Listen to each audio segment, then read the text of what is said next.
নমস্কার বন্ধুরা, আশা করি আপনারা সবাই সুস্থ আছেন, ভালো আছেন।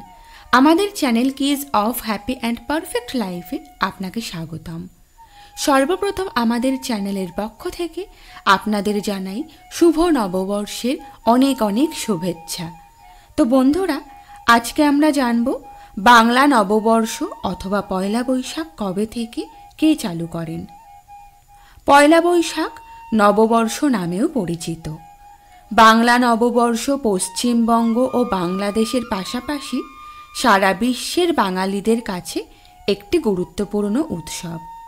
উৎসবটি বাংলা ক্যালেন্ডারের প্রথম দিনটিকে চিহ্নিত করে, যা সাধারণত প্রতি বছর এপ্রিলের 14 বা 15 তারিখে পড়ে।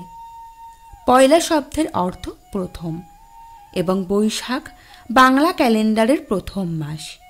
পয়লা বৈশাখের ইতিহাস ষোড়শ শতাব্দীতে মুঘল যুগ থেকে শুরু হয় বলে মনে করা হয়, যখন সম্রাট আকবর ফসল কাটার মরশুমের উপর ভিত্তি করে একটি নতুন কর ব্যবস্থা চালু করেন। এটি বাংলা নববর্ষের সঙ্গে মিলে যায়, যা ঐতিহ্যগতভাবে স্থানীয় জনগণের দ্বারা উদযাপন করা হয়। আকবর মুঘল ক্যালেন্ডার প্রবর্তন করেন, যা ছিল ইসলামী ও হিন্দু ক্যালেন্ডারের সমন্বয়। বাংলা ক্যালেন্ডারের সঙ্গে আর্থিক বছর মিলিয়ে দেওয়ার আকবরের সিদ্ধান্ত পরবর্তীকালে উৎসবে পরিণত হয়।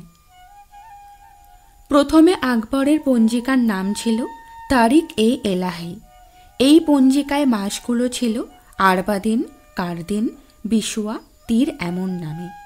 সেটি পরবর্তীতে বাংলায় বঙ্গাব্দ রূপে চালু হয়। আকবরের এই তারিখ ইলাহির প্রবর্তনকাল ছিল 1584 খ্রিস্টাব্দের 21শে মার্চ। তবে ঠিক কখন যে এই নাম পরিবর্তন হয়ে বৈশাখ, জ্যৈষ্ঠ, আষাঢ়, শ্রাবণ হলো তা নিশ্চিত কেউ বলতে পারে না। মনে করা হয় বাংলা 12 মাসের নামকরণ করা হয়েছে বিভিন্ন নক্ষত্র থেকে, যেমন বিশাখা নক্ষত্র থেকে বৈশাখ, জ্যৈষ্ঠা নক্ষত্র থেকে জ্যৈষ্ঠ, আষাঢ়া নক্ষত্র থেকে আষাঢ়, শ্রবণা নক্ষত্র থেকে শ্রাবণ, ভাদ্রপদ থেকে ভাদ্র, অশ্বিনী থেকে আশ্বিন, কৃত্তিকা থেকে কার্তিক, মৃগশিরা থেকে অগ্রহায়ণ, পুষ্যা থেকে পৌষ, মঘা থেকে মাঘ, ফাল্গুনী থেকে ফাল্গুন এবং চিত্রা থেকে চৈত্র। বিশাখা নক্ষত্র অনুসারে বৈশাখ বর্ষপঞ্জির প্রথম মাস। সেই হিসেবে বৈশাখের প্রথম দিন নববর্ষ অর্থাৎ পয়লা বৈশাখ ধরা হয়। আকবরের আমলে প্রত্যেক চৈত্র মাসের শেষ দিনের মধ্যে সব খাজনা, মাসুল ও শুল্ক পরিশোধ করতে বাধ্য থাকত। এর পরের দিন পয়লা বৈশাখে জমিদাররা প্রজাদের মিষ্টান্ন বিতরণ করতেন, আপ্যায়ন করতেন। সব মিলিয়ে একটা গোটা উৎসবের সূচনা হয়ে যায় সেই সময় থেকেই। হালখাতার প্রচলনও সম্রাট আকবরের সময় থেকেই। জমি, কৃষিকাজ, খাজনা ও ব্যবসার হিসেব করার জন্য শুরু হয় হালখাতার প্রথা। হাল মানে নতুন, হালখাতা অর্থাৎ নতুন খাতা।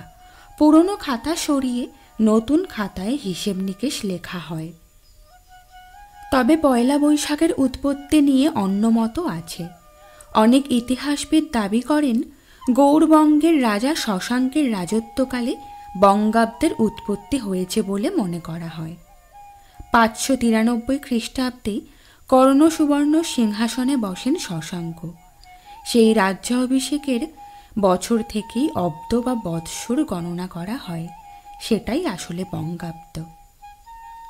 পয়লা বৈশাখ সারা বিশ্বে বাঙালিরা অত্যন্ত উৎসাহ ও উদ্দীপনার সঙ্গে পালন করেন। দিনটি শুরু হয় খুব ভোরে ঘুম থেকে ওঠার মধ্যে দিয়ে।